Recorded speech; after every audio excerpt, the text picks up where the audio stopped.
October 14 രക്തസാക്ഷിയായ വിശുദ്ധ കാലിസ്റ്റസ് പാപ്പായുടെ തിരുനാളിൽ ആഗോള സഭ. വിശുദ്ധ സെഫറിനുസ് പാപ്പായുടെ പിൻഗാമിയായിരുന്നു കാലിസ്റ്റസ്. ഈ വിശുദ്ധനെ സംബന്ധിച്ച് നമുക്കുള്ള വിവരങ്ങൾ ലഭിച്ചത് അദ്ദേഹത്തിന്റെ എതിരാളിയായിരുന്ന ആന്റി പോപ്പ ഹിപ്പോളിസ്റ്റസിൽ നിന്നാണ്. ചക്രവർത്തിയുടെ കൊട്ടാരത്തിലെ ഒരു അടിമയായിരുന്നു കാലിസ്റ്റസ്. പണം കാവലായിരുന്നു അദ്ദേഹത്തിന്റെ ജോലി.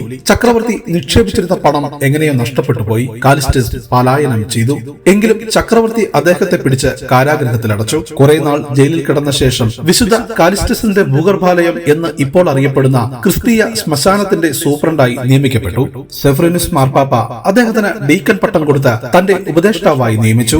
മാർപ്പാപ്പയുടെ മരണശേഷം റോമായിലെ ജനങ്ങളും വൈദികരും ചേർന്ന കാലിസ്റ്റസിനെ മാർപ്പാപ്പയായി തിരഞ്ഞെടുത്തു. പുറന്തള്ളപ്പെട്ട പാപ്പ സ്ഥാനാർത്ഥി മറ്റൊരു മാർപ്പാപ്പയെയും തിരഞ്ഞെടുത്തു. അതാണ് കത്തോലിക്ക സഭയിലെ ആദ്യത്തെ എതിർപ്പോപ്പ് ഹിപ്പോളിറ്റസ്. കാലിസ്റ്റസ് മാർപ്പാപ്പയുടെ തീരുമാനങ്ങൾ ഏറെ ചർച്ച ചെയ്യപ്പെട്ടു. മതത്യാഗം, വ്യഭിചാരം, കൊലപാതകം എന്നീ കുറ്റങ്ങൾ ചെയ്തവർക്കും പരസ്യ പ്രാശ്ചിത്വം ചെയ്തു കഴിയുമ്പോൾ പാപമോചനം നൽകാവുന്നതാണ്. അടിമകളും സ്വതന്ത്രരും തമ്മിലുള്ള വിവാഹം സാധുവാണ്. 2-3 പ്രാവശ്യം വിവാഹം കഴിച്ച പുരുഷന്മാർക്ക് പട്ടം നൽകാം. ചാവുദോഷം ചെയ്തതുകൊണ്ട് ഒരു മെത്രാനെ സ്ഥാനഭ്രഷ്ടനാക്കേണ്ടതില്ല. പിതാവും പുത്രനും ഒരു ദൈവമേ ആകുന്നുള്ളൂ, രണ്ടാകുന്നില്ല എന്നിവയായിരുന്നു അത്. കർശനവാദിയായ ഹിപ്പോളിസ്റ്റസ് ഇവയൊക്കെ നിഷേധിച്ച് രംഗത്ത് വന്നിരുന്നു. ഹിപ്പോളിസ്റ്റസിന്റെ വിമർശനത്തിന് വിധേയമായെങ്കിലും കാലിസ്റ്റസ് പാപ്പ സ്വന്തം ആശയങ്ങൾ മുറുകെ പിടിച്ചുകൊണ്ട് മഹാത്മാരായ പാപ്പാമാരിൽ ഒരാളായി എണ്ണപ്പെടുന്നു. അക്കാലത്ത് റോമായിൽ വലിയ മതപീഡനമായിരുന്നു അരങ്ങേറിയത്.